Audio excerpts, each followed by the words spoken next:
I've trusted people in the past, and they kept letting me down in the end. There was a time I was going to purchase an apartment complex with a so-called friend years before. Well, that friend, or rather business partner, turned around and removed my name from the lease. Luckily the realtor informed me what was happening, and she saved me from getting ripped off. Then there was this one job I had where they never trained me the entire time I worked for the company. I had to learn how to do the job by making a lot of mistakes until I started catching on how to perform numerous work routines. Well, that later came back to bite me in the ass. They fired me, despite the fact I wasn't trained for 2 years straight. And they knew I wasn't trained properly, which they admitted during a yearly review. I later discovered it was a plan to get rid of employees to save the regional manager's position by sacrificing others to make himself look good. In other words, he didn't want to get fired because his job performance wasn't up to par. Then there's time my ex-girlfriend screwed me over that wound up costing me time and money after trying to help her out. She was lying to me the entire time, and didn't want to pay me back after lending my time and money to help her out. She basically walked away not really giving a damn, and I haven't heard from her since. Good riddance, I say. Even my childhood was like that. Yeah, I had everything like games and toys, which people tend to think that's all it takes to be happy. No, I wasn't a happy-go-lucky kid at all, because the kids I knew back then were just pure scum, and were nothing but backstabbers, through and through. Most of them ran with gangs, and they liked picking out kids who were easy prey to ridicule at every turn. Yeah, it was something I had to deal with every day, because I didn't fit in, you see. I was labeled weird and not sociable, being labeled a sideways thinker. But I tried socializing, and tried fitting in, but it was pointless. It's like trying to force a circle piece into a square block. That never works out well. All it brought me was more ridicule and mental frustration. That's why later in life I turned to electronics, taking things apart and studying mechanical parts. That helped take the pain away, you know. Stuff like that kept me hovering along in life. But I was far from being satisfied. Finally, I started finding purpose when I discovered maritime admiralty law in 2016. And its concepts rewired my way of thinking. It helped open my mind and fueled a burning hunger deep from within. A need for greater information became apparent to me. Understanding words and terms, and how many believe the world works in a perceived way, turned out not to be the case. I realized the lies we've been fed for years, particularly during our early school years. Yes, I'm talking about total indoctrination. Wearing the cap and gown at graduation comes with a price many don't realize, and that's something I'll get into at a later date. Alright, let's continue on. When 2020 arrived, and the COVID-19 pathogen came upon the scene, I saw all of the exploding chaos around me unfold in an instant. Everyone was freaking out, snapping at each other for the slightest thing, and total isolation became everybody's most trusted friend. That led me to create the short video, Coronavirus, Angle of a Modern-Day Pandemic. After sharing that video online, it drew criticism faster than garbage attracts flies. That, not to mention a barrel load of ridicule, was thrown at me, because people thought I was an idiot for even bringing up the topic. Yeah, I had the last laugh a few years later. Because the video wasn't focusing on the virus, it focused on the patterns of war and the downturn of society which they now see. Hence what you see taking place online now. So, this continuation of "I don't trust anybody anymore" can actually lead to a decline in mental cognition. Stoicism is embraced by some individuals, which is due to normalcy. They see so much BS at a certain point in life, and anything they see afterwards barely triggers them in the slightest. Others become more withdrawn, and only entertain what takes place within their self-established reality. Some people are affected on a grander scale, and yeah, it's not happening everywhere, of course. but it does exist depending on where it festers. So, will people ever fully trust others they meet in this current civilization? It's hard to really say.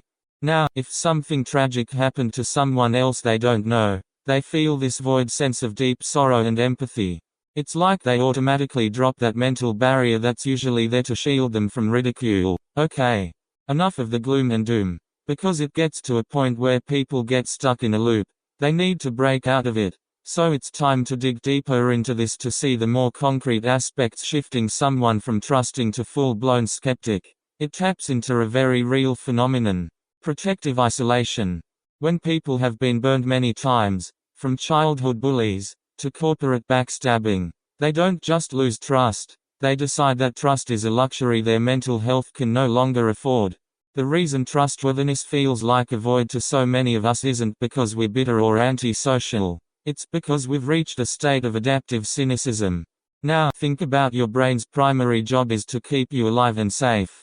When you've been burned every time you reach out a hand to help someone, your brain eventually rewires itself to see trust as a glitch in the system. It's like building a fortress. Sure, it's lonely inside, but nobody can burn your house down if they can't get past that damn wall. Because, in that silence, we finally find a version of peace that isn't at risk of being snatched away by a so-called friend or even a manipulative boss. Yeah, we're living in a society that has weaponized virtue while rewarding vultures. We see it in the corporate world, in the legal systems, and even in our personal lives. When you realize that the cap and gown or the collegia equals Saturnian in nature, diplomas, aka license, are often just masks for deeper systems of control that will be set upon you, your perspective will be forever shifted permanently. You start to see that most people aren't operating on a frequency of truth.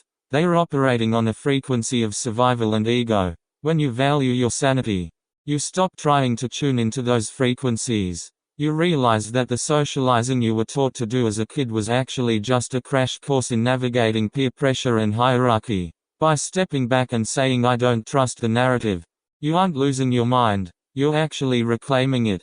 You're choosing the clarity of the sideways thinker over the comfortable lies of the crowd. But here's the heavy truth. Staying in that defensive shell for too long creates a different kind of prison. While you're busy making sure nobody hurts you, will also tune everything else out as well, which isn't healthy for your mind. Sure, the void of trust is a safe place to heal, but it overshelters the mind. You need to be exposed to interaction. See, we have become like mechanical parts, used to carry out precise functional actions. But we then come off as too cold. These are individuals who carry out actions with robotic-like precision. It serves as their mental barrier to shield them from any incoming unexpected ridicule. That was a clip from Cole Hastings' YouTube channel. If you like to check out the rest of the video, there's a link below in the description that will take you there. So yeah, if we stay in that loop of I don't trust anybody forever, then we'll end up letting the people who hurt us win by default, because they have successfully dictated how we interact with the rest of the world for the remainder of our time on Earth. Breaking the loop isn't about becoming naive again, it's about moving from blind trust to strategic discernment. So, now comes time for noble solutions. How do we fix this without becoming easy prey again? The first solution is self-sovereignty. You have to become your own primary source of validation. If you don't need the world to tell you you're normal or sociable, their ridicule loses its power. You solve the trust issue by trusting yourself to handle the fallout of other people's poor behavior.